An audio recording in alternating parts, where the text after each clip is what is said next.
Hello, I'm in a 2012 Toyota Prius C, and today I'm going to show you how to refill your coolant. So first you want to open the hood. We'll head up front. And then these would be your two main areas to check.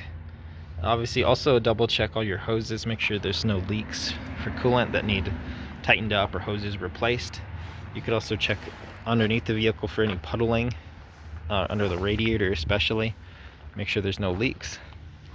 But this would be the first spot you typically will top off, so you pop this open. Ideally you always want to use the same kind of coolant as to what you've already been using, but you just pour in here. You've got a full mark.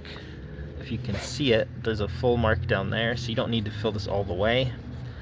And typically better if you don't, because the coolant can heat up so much it'll kind of bubble, so you want some air gap towards the top.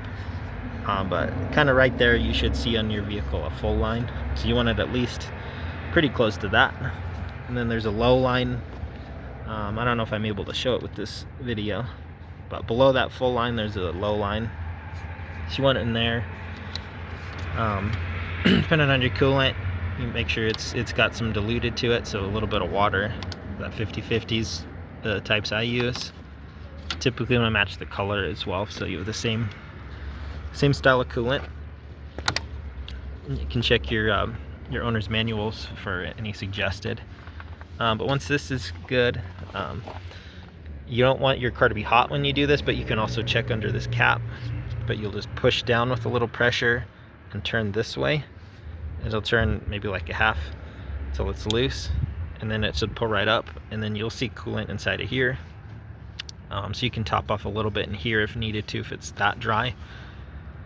Don't do this while your engine's hot though, because this coolant's going to be very hot and you don't want this poisonous bubbly substance to come up and scald you. And then when you're done, just push it back down and make sure it's tight, because you don't want this loose and popping off while you're driving.